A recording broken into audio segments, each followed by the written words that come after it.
El emperador escondió un tesoro. La vida del emperador era políticamente complicada.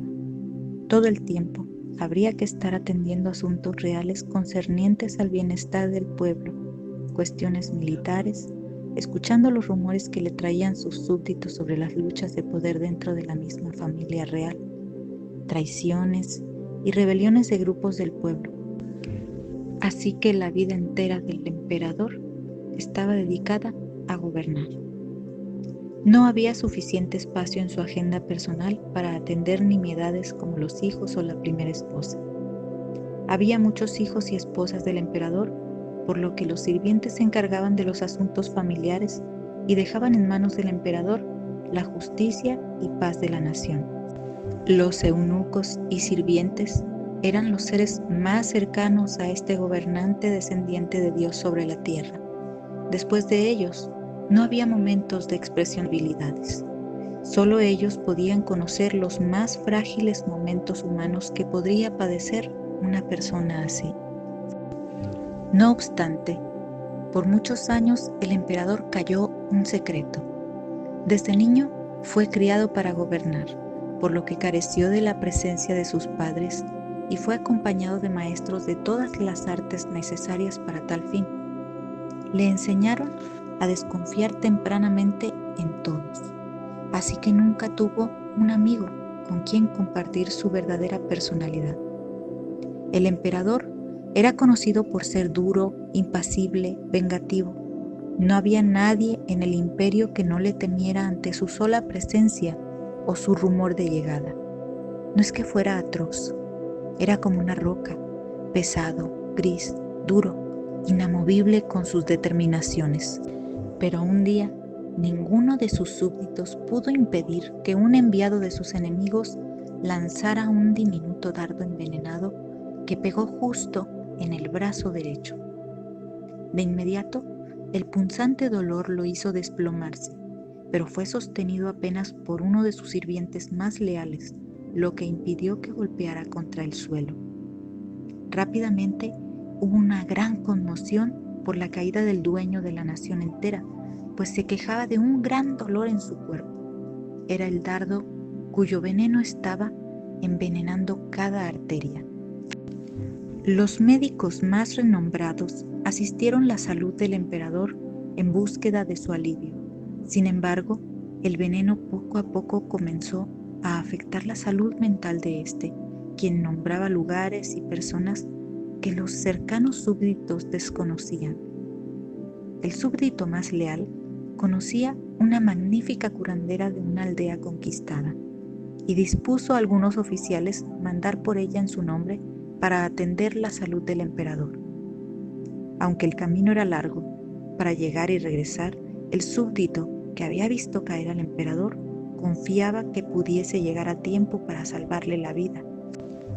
Los enemigos del emperador se enteraban de las intenciones de buscar una medicina para curar al gobernante, así que ponían toda especie de trampas para impedir que esto ocurriera.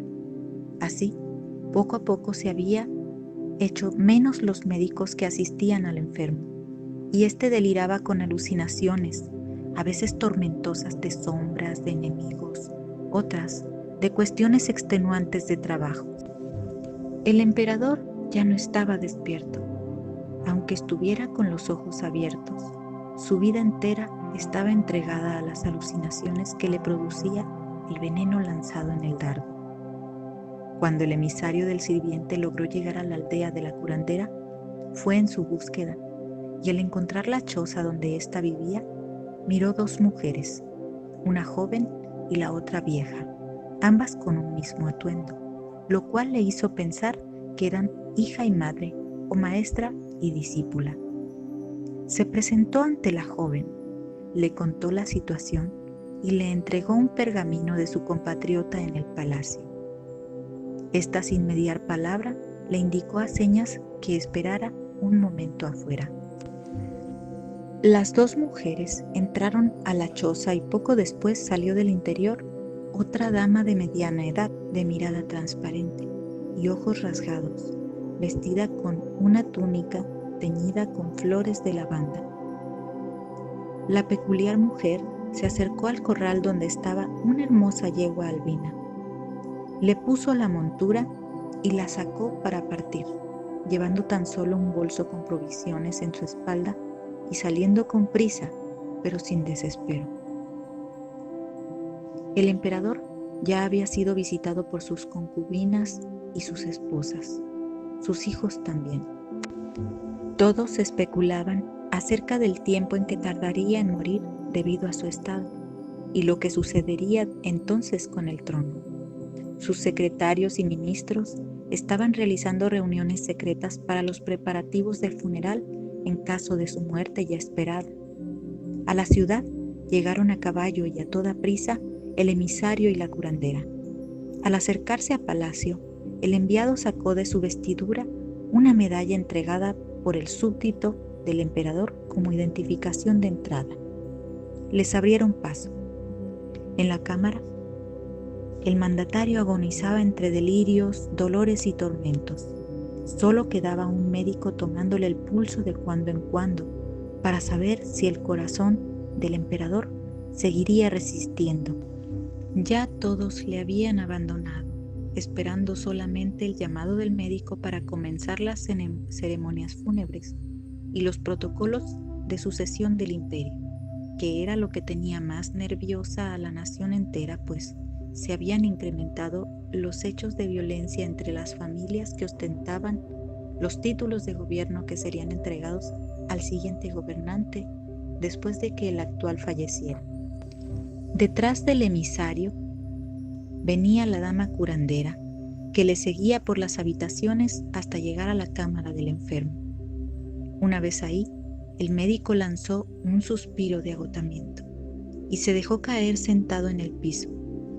La mujer solo cruzó miradas con su conocido y éste, al coincidir con sus ojos, supo que debería de sacar de inmediato al médico de ese cuarto. Así que se levantó y caminó deprisa escoltando al doctor fuera del aposento. La dama se acercó sin prisa al emperador y vio su situación por encima de sus vestiduras. La mirada perdida de éste entre risas y gestos de temor, balbuceos hilarantes y estremecimientos. No era suficiente con verlo, así que pidió al súbdito que le ayudara a desvestir a su amo, por lo que le dejaron desnudo en su ensueño delirante. Ya sin el orgullo de las vestiduras reales que hacían imponerse al mandatario, la dama se sentó al borde de la cama del hombre y lo miró con mayor detenimiento. Pudo notar su palidez, su piel pegada a los huesos, su temperatura fría y los espasmos que comprimían la poca carne de sus músculos. Además, una pequeña hendidura en su costado derecho, por donde habría entrado el dardo. Volteándose, tomó el bolso y sacó de ahí una daga fina. Antes de que el súbdito intentara detenerla, hirió inesperadamente su propia mano, de la que comenzó a salir sangre, que de inmediato vertió en la boca al moribundo. Y este reaccionó mordiéndole tan fuerte que la mujer gritó de dolor. Era tan dura la mordida que el súbdito tuvo que abrir la mandíbula del emperador a la fuerza a fin de que soltara a la dama, pero el daño ya estaba hecho. La sangre de la mujer estaba corriendo por el cuerpo del hombre, quien tuvo una convulsión y luego quedó inconsciente e inmóvil.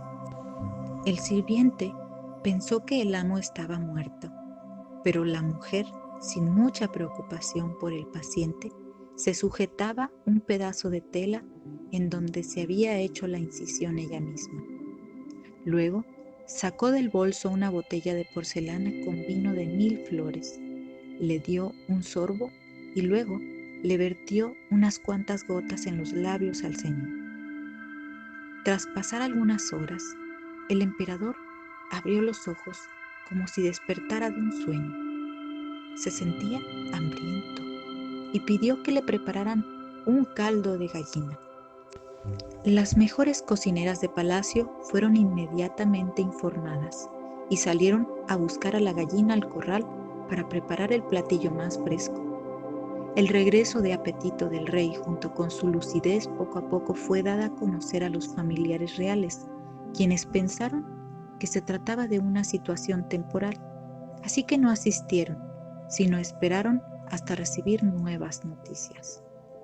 El hombre, descendiente de los dioses de esa nación, estaba débil, pero habría recobrado la conciencia. Preguntaba por asuntos de su gobernancia, por sus riquezas y hasta incluso preguntó por sus esposas y concubinas. La curandera se acercó a la cama del emperador, quien ya podía reconocer algunos rostros de sirvientes que acudían, pero a ella no la reconoció. Por tanto, preguntó quién era esa mujer. El sirviente le explicó a su amo que la mujer había aliviado sus males con medicinas que ella misma había preparado. Por tal razón, el mandatario expresó sus respetos a la dama y le pidió se acercara un poco más para verle. La curandera se acercó, tomó la mano del señor y le dijo que el veneno de un dardo pequeño lanzado por sus enemigos había crecido dentro de él y que su vida se había hecho tan corta como unos cuantos días, pero que la cálida sangre que le había dado logró reanimarle y volverle de nuevo, ya que la mujer misma era una medicina, pues solamente se alimentaba de hierbas curativas. Tras haberle informado de la situación, el emperador declaró que cualquiera que fuera la petición para pagar su gratitud con esa dama sería concedido. La dama sacó de su vestimenta entonces un saquito de terciopelo tinto que le fue familiar al emperador. Lo acercó a su mano y le dijo que dentro de éste estaba una petición. El emperador tomó el pequeño bolso y sacó de él un objeto que hizo desorbitar su mirada por unos instantes, perdiéndose en el pasado. Cuando volvió a sí mismo, miró a la dama a los ojos que le confirmaron una verdad. En su juventud, el emperador había escondido un tesoro. En realidad, en su juventud el emperador deseó por un momento dejarlo todo a lo que estaba acostumbrado y conocer más allá de lo conocido, por lo que un día huyó del palacio imperial disfrazado de un ciudadano común. Tras perderse por muchos días en ese mundo no conocido hasta el momento, llegó hasta una aldea donde conoció a una hermosa joven que lo cautivó con sus aromáticos tés servidos a los funcionarios que acudían a dicha posada. La joven no había conocido a ningún hombre que apreciara los detalles en su servicio, así que también ella fue cautivada de la atención del oculto joven. Fueron días de cortejo hasta que él le dio en promesa de volver por ella una placa de oro de flor de loto, marchándose tras haber iniciado su idilio apenas. No obstante, al llegar a palacio, fue confinado a no salir hasta ser casado con una dama de la nobleza. Así que fue entregado en matrimonio e instruido de olvidar cualquier conexión que hubiera tenido con aquella jovencita. Con el tiempo, los deberes de palacio, la gubernatura de la nación, los problemas, los hijos, las traiciones, fueron apartando de su corazón la sensibilidad, así que por política hacía lo conveniente, actuaba conforme a la ley de su país, poniendo el ejemplo de trabajo, diplomacia y justicia. Pero el descendiente de los dioses no sabía que la joven había quedado encinta, siendo la dama de vestido lavanda la hija de aquella joven y del emperador, que llevaba de regreso la flor de loto de oro dentro de aquella peculiar y única bolsa de terciopelo color tinto. Al reconocer el bolso y la placa, la mente del gobernante fue y regresó del pasado al presente varias veces, y al ver los ojos de la mujer, reconoció en ellos un mestizaje de aquellos únicos rasgos que le habían cautivado, además de la impecable mesura y sabor dispuestos en aquellos aromáticos tés y el color de sus ojos. Por un tiempo, el emperador quedó perplejo, temblando con el objeto entre sus manos. Tenía ganas de preguntar muchas cosas sobre aquella joven a la que nunca regresó, pero de su garganta no fluían las palabras y el veneno seguía obrando dentro de su sangre, por lo que no le quedaba mucho de vida. Aunque el emperador no sabía claramente cuál era la petición de la dama curandera, le preguntó si querría dinero, oro, posesiones o tierras. Ella le solicitó 2 cosas: una pensión para su madre, para limpiar su honor y que viviera su vejez sin demasiadas carencias. No era cosa difícil para un emperador, así que fue concedido. La segunda petición fue permitirle quedarse a su lado como hija legítima hasta el día de su muerte. El emperador solo tenía hijos varones en sus matrimonios, a los que poco conocía, y del amor de sus mujeres tampoco sabía demasiado. Nunca más se enamoró, convirtiéndose así en un hombre de corazón de roca, pero aceptó, porque sabía que no le quedaba mucho y que ella era pura medicina, lo que le daría tiempo de arreglar sus pendientes antes de morir. Y así, de manera egoísta, el emperador concedió la segunda petición de la dama curandera, quien durante sus últimos días le enseñó de las atenciones y cariño que nunca antes experimentó. Todos los días, mientras el emperador dormía plácidamente, la hija se quitaba un pedazo de la costra de su herida y vertía una gota de su sangre en los labios del anciano, tratando de revertir los efectos del veneno del dardo, pero mientras más tiempo pasaba, más rápido se consumía su sangre. Una noche ya no salió sangre de la herida de la mujer, así que supo que esa era la última vez que vería con vida a su padre. Ella estaba agotada y enferma, pero se mantenía firme. Se colocó en el regazo de su padre y notó en su pulso lo débil que estaba. Él, sin embargo, le tomó de la mano fuertemente, la acercó a su cara para besar su frente y le habló como nunca antes le había hablado a nadie en su vida. Mi amor, mi hija, gracias por regalarme un día más de vida. Debido a que la situación de su vida como emperador había sido complicada, jamás antes expresó sus sentimientos con tal apertura, así que se descubrió un hombre diferente al final de su vida. Esa noche, el emperador murió, mientras la dama dormía exhausta de haberse desangrado todo ese tiempo para él. Al despertar, la dama encontró aún su cuerpo tibio y se lamentó con enormes lágrimas no haber podido sacar más sangre de sus propias venas para darle vida a su señor. Mientras tanto, todo el mundo siguió su curso: los funerales, la sucesión del emperador, las rebeliones, la violencia, todo. Pero algo había cambiado: los corazones de la dama curandera y de su padre.